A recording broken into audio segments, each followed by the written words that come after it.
बच्चों आज के लेक्चर में we are going to discuss something about the Kirchhoff's laws for electrical network. Kirchhoff's laws for electrical network, which is very helpful from board point of view as in NEET and JEE as well. And you will find most of the time numericals from current electricity based on Kirchhoff's law for electrical network. School level में या फिर basic 11th में आपने बहुत basic type के electrical circuits पढ़े होंगे, but Kirchhoff's law for electrical network helps you to find potential difference or current from different parts of the different circuits in a complicated circuits I can say. कुछ complicated circuits आते हैं जिन complicated circuits में अगर certain part पे current find out करना है या फिर पोटेंशियल डिफरेंस फाइंड आउट करना है तो Kirchhoff's law for electrical network is very helpful. Okay, so समय ज़्यादा बर्बाद न करते हुए आते हैं अपने टॉपिक पे Kirchhoff's law for electrical network. अगर Kirchhoff's law for electrical network की बात करें तो there are basically two laws. One by one हम उसके लॉज भी देखेंगे, फिर उसके रिलेटेड साइन कन्वेंशन देखेंगे और उसके बाद फाइनली कुछ numericals based on that. So जहां तक Kirchhoff's law की बात है, there are two laws and in that first one Kirchhoff's first law जिसको हम जंक्शन लॉ भी बोलते हैं और it is also known as current law. Kirchhoff's first law, junction law और करंट लॉ. क्योंकि ये जंक्शन से रिलेटेड है इसलिए इसको हम जंक्शन लॉ बोलते हैं, करंट से रिलेटेड है इसलिए हम करंट लॉ भी बोलते हैं. बट जंक्शन लॉ का सिग्निफिकेंस क्या बनता है? What do you mean by junction law? या जंक्शन का मतलब क्या होता है? यू नो, बहुत सारे रेलवे स्टेशन के नाम के आगे जंक्शन लगा होता है. मुंबई की बात करें तो दादर स्टेशन के नाम में जंक्शन लगा होता है, कुर्ला के नाम में जंक्शन लगा होता है. आउट ऑफ मुंबई की बात करो तो भुसावल जंक्शन है, नागपुर जंक्शन है, प्रयागराज जंक्शन है, पटना जंक्शन है, करेक्ट ना? तो ये इन सारे स्टेशन का नाम जंक्शन क्यों लगा होता है? जंक्शन इसलिए लगा होता है कि ये इन स्टेशन एक ऐसे स्टेशन है जो दो अलग अलग या दो से ज्यादा रोड्स की लाइनों को कनेक्ट करते हैं. तो जहां पे दो या दो से ज्यादा डिफरेंट रोड्स की लाइनें आपस में कनेक्ट होती हैं, that station is known as junction. तो इलेक्ट्रिकल नेटवर्क में भी वही सेम फंडा है. जहां पे भी जिस पॉइंट पे दो या दो से ज्यादा वायर्स कनेक्टेड होते हैं आपस में, उस पॉइंट को हम बोलते हैं जंक्शन. फॉर एग्जाम्पल, जैसे अगर ये पॉइंट मान लो यहाँ पे multiple wires are there this way, तो किसी भी इलेक्ट्रिकल नेटवर्क में जहाँ पे दो या दो से ज्यादा वायर्स कनेक्टेड है तो उस पॉइंट को नाम दे दिया जाता है जंक्शन. और हमारा जो फर्स्ट लॉ है उसी जंक्शन से रिलेटेड है. अब जनरली आप जंक्शन को ऑब्जर्व करोगे तो यू विल फाइंड कि कुछ पार्ट्स में करंट आ रहा होता है और कुछ एक पार्ट्स के थ्रू यहाँ से करंट जा रहा होता है. कुछ एक पार्ट्स के थ्रू करंट आता है और कुछ एक पार्ट्स के थ्रू करंट जाता है. ठीक है, अब मान लो यहाँ पे करंट है I1, ये है I2, this is I3, this is I4, this is I5. तो Kirchhoff ने क्या बताया इस जंक्शन से related? What he said about any junction? According to Kirchhoff's first law for any electrical network at any junction, algebraic sum of all currents is always equals to zero.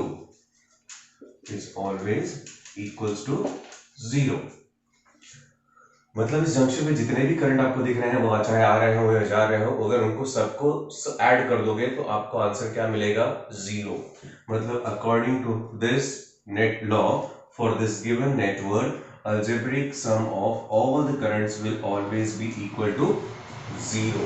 मतलब इन सारे numbers को मैं add कर दूं तो इसका value आ जाएगा zero. इन सारे करंट्स को मैं ऐड करूं तो.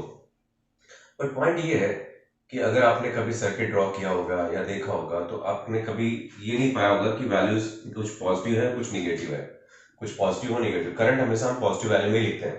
कभी आपने देखा -5 एम्पियर हम बोलते हैं कि करंट वायर में -5 एम्पियर करंट फ्लो हो रहा है? नहीं, we always say positive number. तो अगर ये सारे पॉजिटिव नंबर्स ही हैं तो इनको ऐड करके जीरो कैसे हो सकता है? पॉजिटिव नंबर्स का आंसर ऐड करने पे जीरो तो हो नहीं सकता. जीरो तभी पॉसिबल है जब कुछ वैल्यूज पॉजिटिव होंगी और कुछ वैल्यूज नेगेटिव होंगी. डेफिनेटली ये Kirchhoff को भी मालूम था कि सारे पॉजिटिव नंबर को ऐड करके तो वैल्यू जीरो मिलेगी नहीं, लोग मुझे जूते से चप्पल मारेंगे. तो क्या करना था, ये आंसर सेटिस्फाई हो यहाँ पे, इसके लिए उन्होंने क्या किया, साइन कन्वेंशन फॉलो किया। अब साइन कन्वेंशन क्या है, इसमें साइन कन्वेंशन बहुत इजी है बच्चों, साइन कन्वेंशन में कोई इशू नहीं है, it's very very simple. Simple सा साइन कन्वेंशन हो दिया कि पहला all incoming currents, all incoming currents मतलब जितने भी करंट जंक्शन की तरफ आ रहे हैं are taken as positive, are taken as positive while all outgoing currents, while all outgoing currents are taken as negative।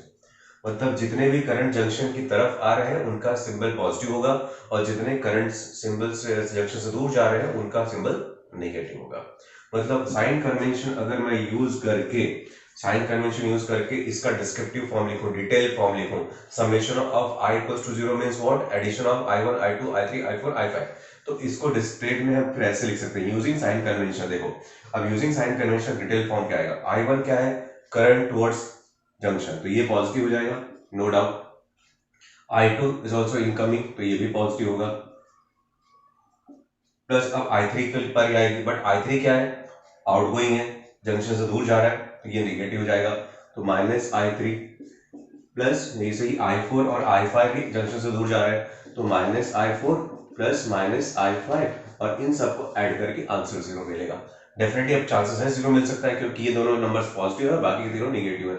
इसको हम इस फॉर्मेट में भी लिख सकते हैं i1 plus i2 minus i3 minus i4 minus i5 equals to 0। चलो और थोड़ा सा चेंजेस कर लेते हैं इसमें, i1 plus i2 equals to, ये सारे निगेटिव वाले को उस तरफ लेके जाओ, i3 plus i4 plus i5, ये क्या है, i1 प्लस i2 क्या है, टोटल इनकमिंग करंट, तो ये आपका बन गया टोटल इनकमिंग करंट, इनकमिंग किधर, टुवर्ड्स जंक्शन। राइट साइड में क्या है, i3 plus i4 plus i5, वो क्या है, i3 plus i4 plus i5 क्या होगा, total, total outgoing current, total outgoing current. अब यहां से आपको कर्चॉफ्स फर्स्ट लॉ का एक ऑल्टरनेटिव स्टेटमेंट भी मिलता है, कर्चॉफ्स फर्स्ट लॉ का ऑल्टरनेटिव स्टेटमेंट मिलता है। आप बोलोगे यार एक स्टेटमेंट तो बाय हार्ट नहीं होता है, ऑल्टरनेटिव स्टेटमेंट भी सर दे रहे हैं, बट क्या करें, आपके क्वेश्चन को, सिलेबस को इजी करने के लिए कर रहे हैं। पहले लॉ ने ये बोला था कि algebraic sum of all the currents at any junction is equal to 0, but at the end आपको क्या मिल रहा है, total incoming current is equal to total outgoing current. तो हम स्टेटमेंट ऐसे भी लिख सकते हैं, for any given electrical network at any junction total incoming current is always equal to total outgoing current. मतलब जितना आता है उतना जाता है, जितना आता है उतना जाता है, ठीक है, मतलब कहीं कोई लॉस नहीं होता है यहाँ पे, तो कोई लॉस नहीं होता है, तो जितने करंट यहाँ पे आ रहे हैं उतना ही करंट यहाँ से आएगा। अब जंक्शन की बात करें तो आपके घर में भी जंक्शन होता है, जरूरी नहीं आपको रेलवे स्टेशन में आना है, कोई सर्किट्स देखना है, घर में हमारे घर में बहुत सारे सर्किट्स लगे होते हैं, आपकी चारों दीवार, घर के चारों दीवारों पे सर्किट्स बने होते हैं। हमारे घर में जो स्विच बॉक्स लगा रहता है, की जहाँ पे लगी रहती है प्रेस बटन ऑन ऑफ करने के लिए, वो स्विच बॉक्स भी तो एक जंक्शन ही है ना। आपके बाहर से कंपनी की सप्लाई आती है मेन बॉक्स में, मेन बॉक्स से फिर वहां से बहुत सारे वायर जाते हैं पंखे को, ट्यूबलाइट को, गीजर को, हीटर को, एसी को, टीवी को, तो वो क्या है, बाहर से आने वाला इनकमिंग है, और जो आपके सारे इक्विपमेंट्स पे जा रहे हैं वो आउटगोइंग है। तो switch box can also be taken as a junction. तो होप आपको समझ में आया होगा what is Kirchhoff's first law. तो फर्स्ट लॉ ये है कि एट एनी जंक्शन और total incoming current is equal to total outgoing current, या फिर algebraic sum of all the currents always equal to 0। Sign convention, जो आ रहा है वो पॉजिटिव, जो जा रहा है वो नेगेटिव, जो आ रहा है वो पॉजिटिव, जो जा रहा है वो नेगेटिव, सिंपल है। चलो अब फटाफट कुछ क्वेश्चंस कर लेते हैं, इसको कॉपी करना हो तो वीडियो पॉज करो और फटाफट कॉपी कर लो, फाइन। चलो अब आते हैं कुछ एग्जांपल्स पे इसके।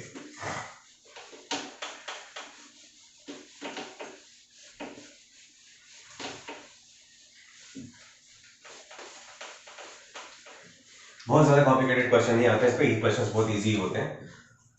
पहला एग्जांपल देखो, based on Kirchhoff's first law. कभी कभी आपका लॉटरी लग जाए तो इस टाइप के इतने इजी क्वेश्चंस भी आ सकते हैं, और आते भी हैं, ऐसा नहीं है। नहीं आएगा डायरेक्टली क्वेश्चन तो इनडायरेक्टली कहीं ना कहीं एप्लीकेशन पॉइंट ऑफ व्यू आ जाते हैं।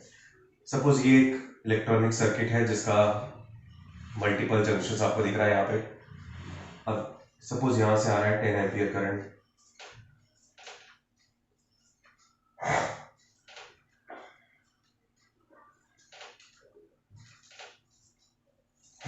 अब इसमें मैं कुछ अननोन वैल्यूज लिख दे रहा हूं।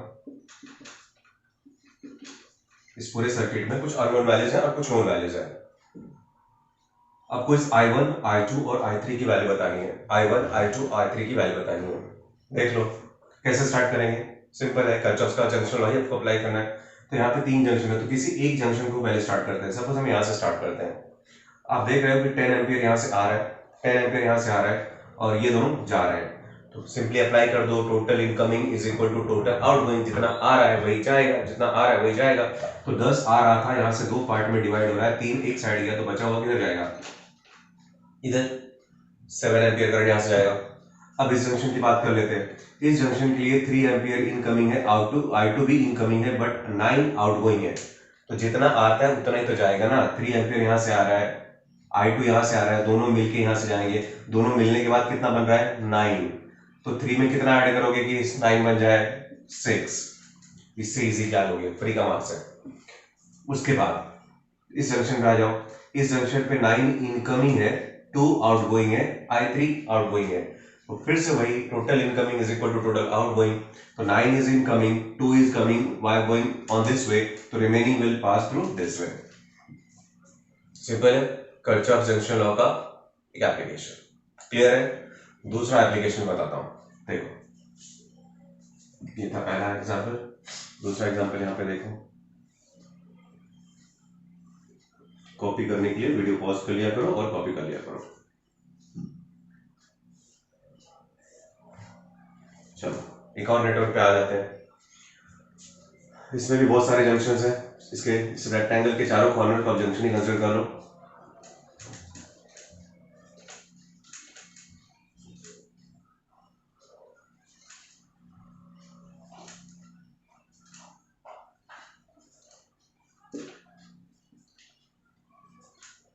अब देखो 4 वैल्यूज मैंने दी हैं, बाकी की 4 वैल्यूज आपको फाइंड आउट करनी है।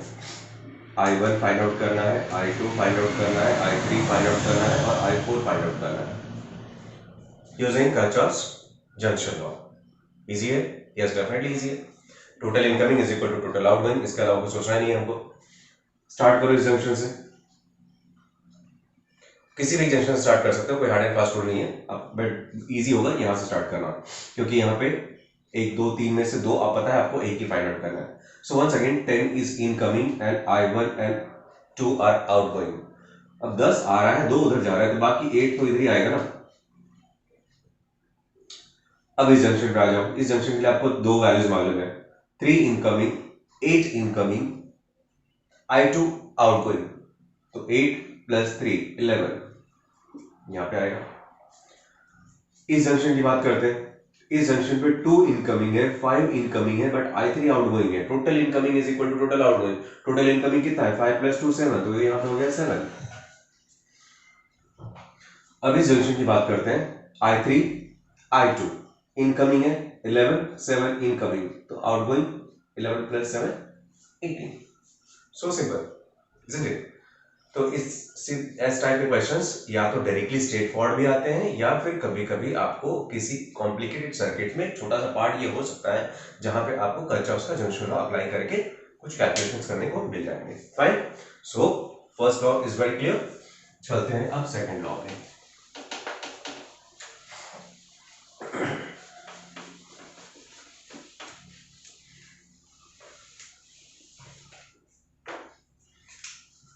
Kirchhoff's second law is also known as loop law or voltage law,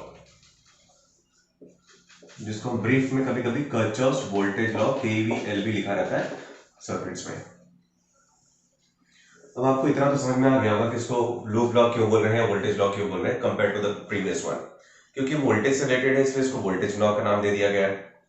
loop से रिलेटेड है, लूप मतलब होता है कंप्लीट सर्किट, एक कंप्लीटली एनक्लोज्ड सर्किट, उसको बोलते हैं लूप। तो इसलिए इसको लूप लॉ भी बोला जाता है, और पोटेंशियल डिफरेंस या वोल्टेज से रिलेटेड है इसलिए इसको वोल्टेज लॉ भी बोला जाता है। अब आते हैं स्टेटमेंट पे। स्टेटमेंट पहले आपको बता दूं क्या है एग्जैक्टली। पहले तो क्योंकि लूप से रिलेटेड है तो लूप मतलब क्या होता है, कंप्लीट सर्किट। अब स्टेटमेंट में बता देता हूं, उसके बाद आते हैं कन्वेंशन एंड एक्सप्लेनेशन पे। देखो, According to Kirchhoff's voltage law, for any closed loop, for any closed loop, the algebraic sum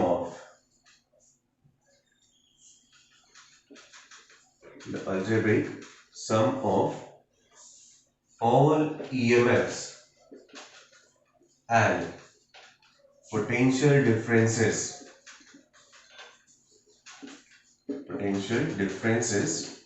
across each part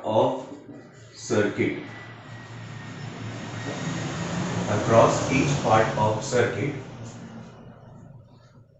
if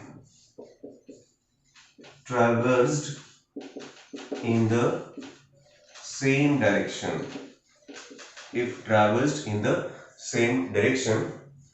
is always equal to zero,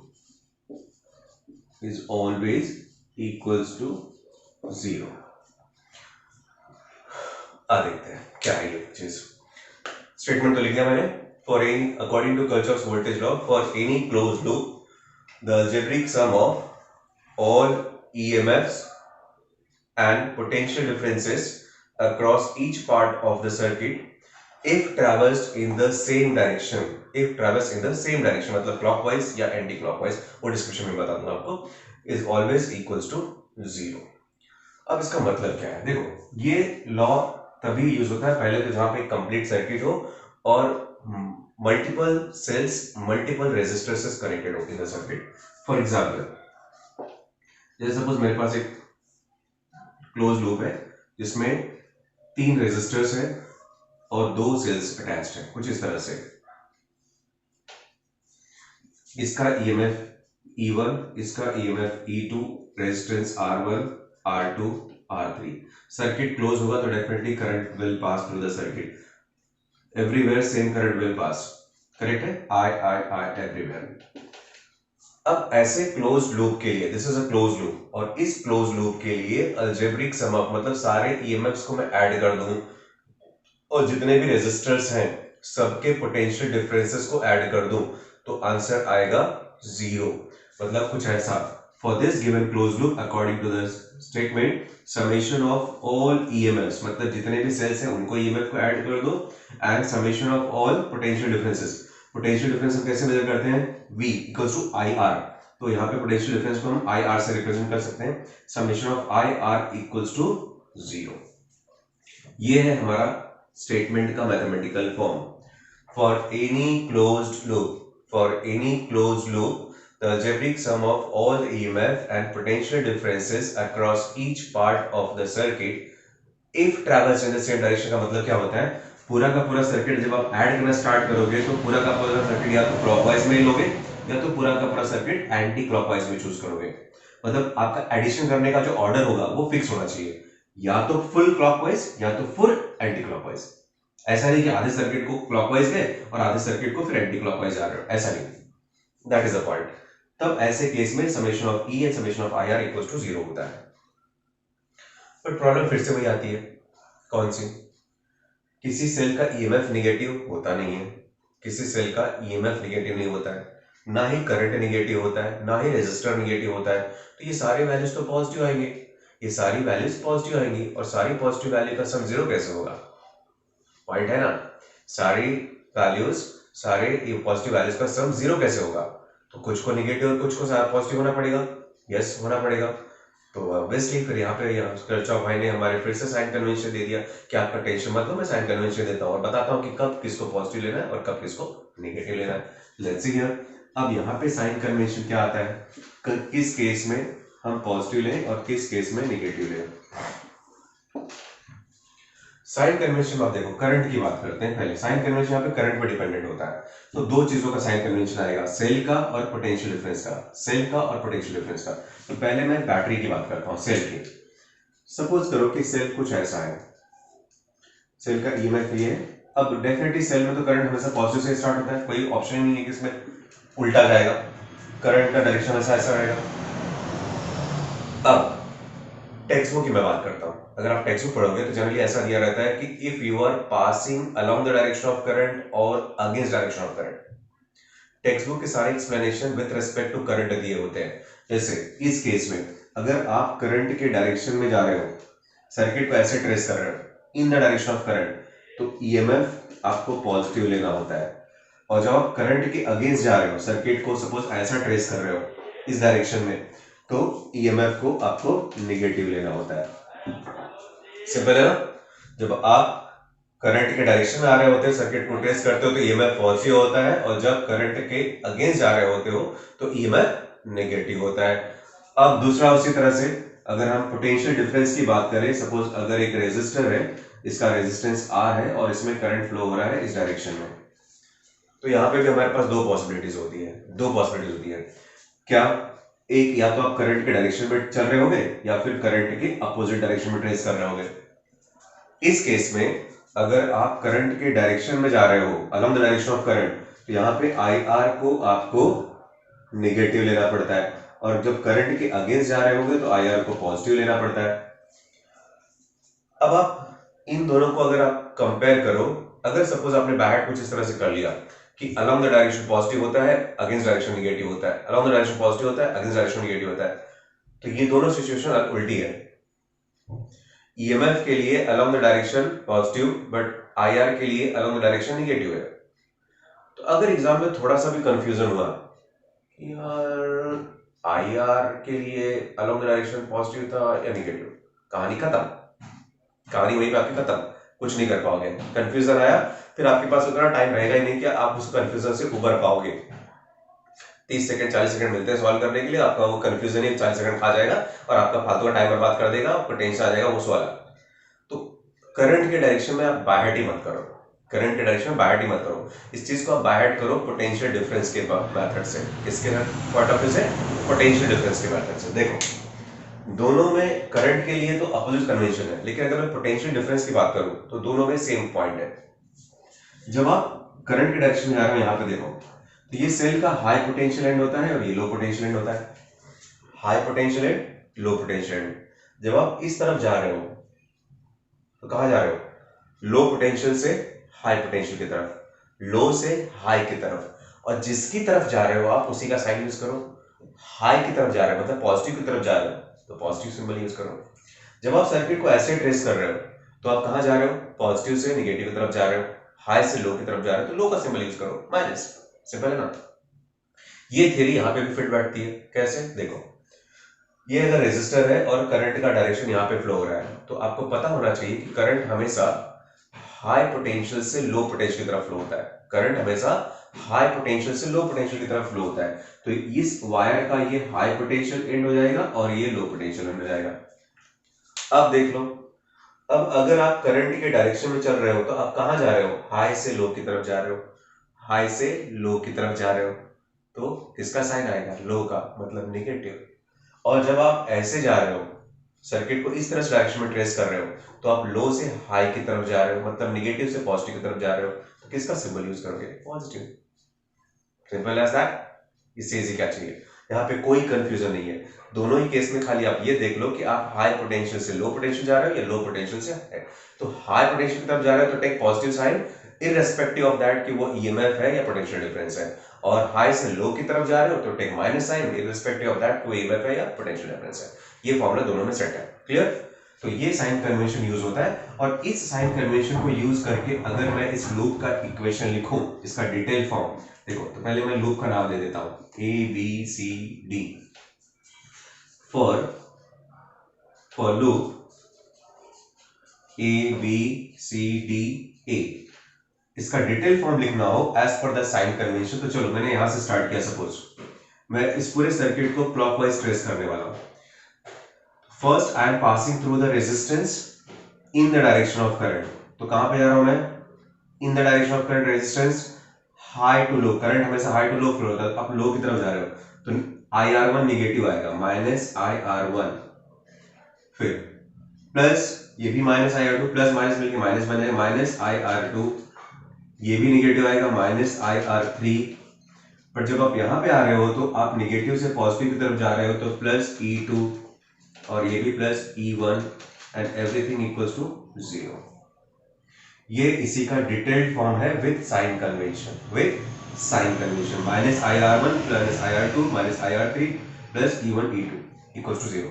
देखो यहाँ पे भी यही चीज है, अगर ये सारे निगेटिव उस तरफ ले जाओ तो यहाँ पे आ जाएगा आपके पास minus E1 plus E2 equals to IR1 plus IR2 plus IR3। ठीक है ना, ऐसे भी आप लिख सकते हो, total summation of EMF is equal to total potential difference.